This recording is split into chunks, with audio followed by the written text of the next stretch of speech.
Launch control for the Apollo mission. This is not a mock-up. These are the very consoles we sat at when men first took off to fly to the moon. The tragedy of Apollo 1 had put us a year and a half behind. We were making up for it in one big leap, and we were doing it with a rocket that no man had ever flown before.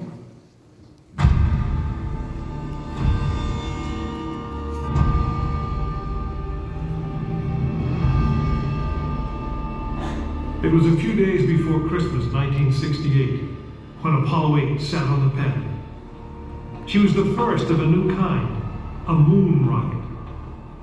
This was the Phoenix, risen from the ashes of Apollo 1. The first Apollo crew did not die in vain. This was to be their testament.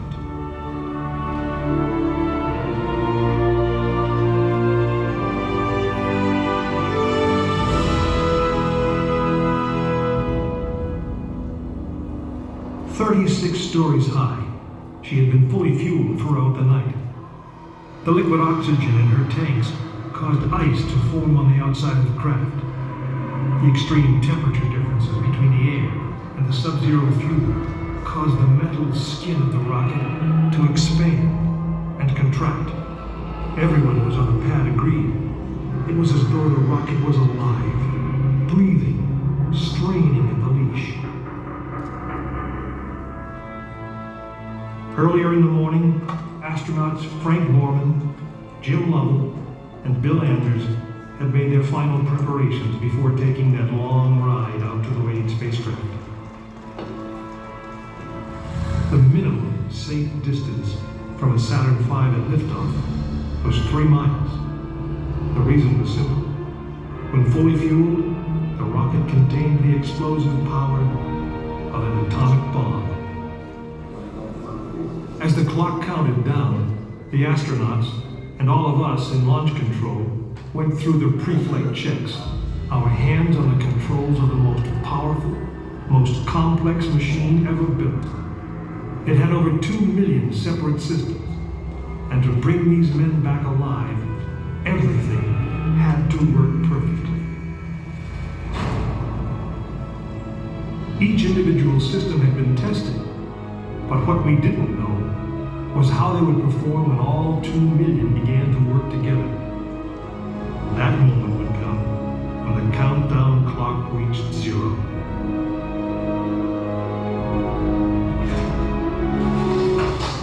If a maneuvering thruster failed, if communications broke down, if navigation was off by 1 degree, if any piece of the miles of wiring, circuits, relays, or valves was defective, Frank Borman, Jim Lovell, and Bill Anders would pay with their lives.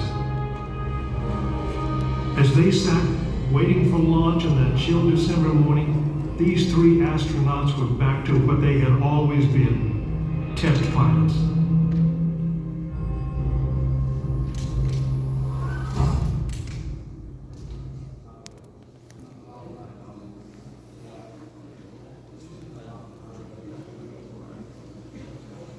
You are now in the final minutes before the launch of Apollo 8, right here where it actually happened.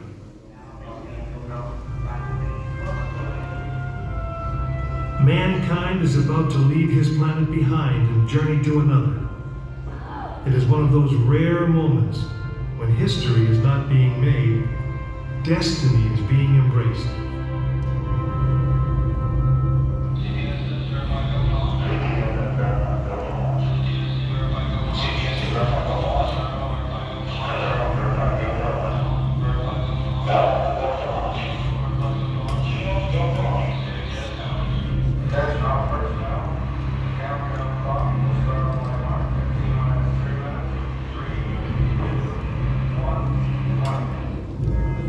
This is launch control, T-minus 3 minutes and counting.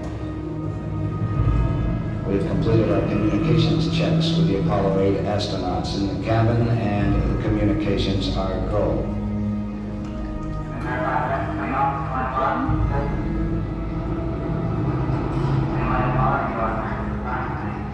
During this period, once we do get the firing command, the various tanks within the 3 stages of the Saturn V launch vehicle begin to pressurize.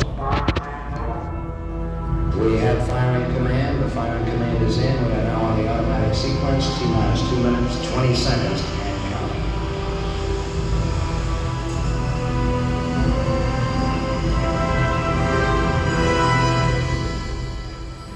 Our status board indicates that all aspects are ready. Instrument unit is ready, spacecraft ready. Final check of the emergency detection system. That ready light also on. First stage preparations are completed. All systems are A-OK. Okay, now going. And we're on. Ready to go to Cronkite. Stand by, Walter. Okay, you're on. All systems go. 1 minute 45 seconds and counting. The first stage liquid oxygen tank has been pressurized and the pressure is still building up. Coming up in 90 seconds, mark T-minus 90 seconds and counting. The Apollo 8 crew standing by, spacecraft commander Frank Borman, Jim Lovell, Bill Anders. We now have a report that the liquid hydrogen tank in the third stage is pressurized. 1 minute 15 seconds.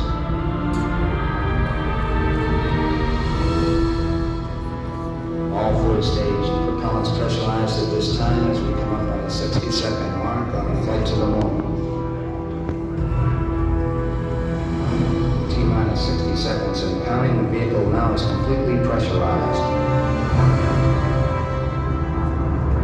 We're coming up on a power transfer shortly.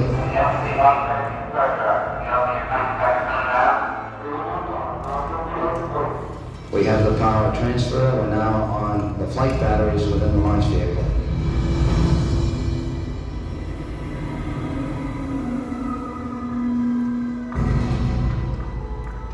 Final reports coming from Frank Borman at this time. Final look at the switch list aboard the spacecraft. 20 seconds, all aspects. We are still go at this time. T-minus 15, 14, 13, 12, 11, 10, 9. We have the mission sequence start. The engines are on. 4, 3,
Apollo 8 successfully orbited the moon, and the astronauts returned safely to the Earth.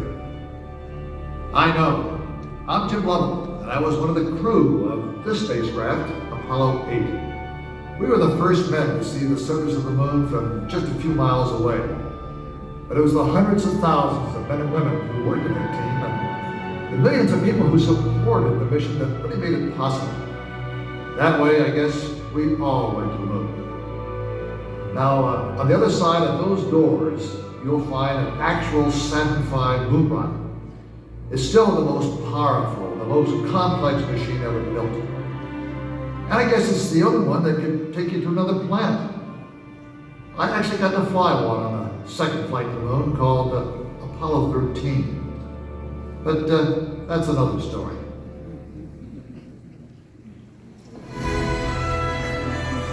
Please watch your step.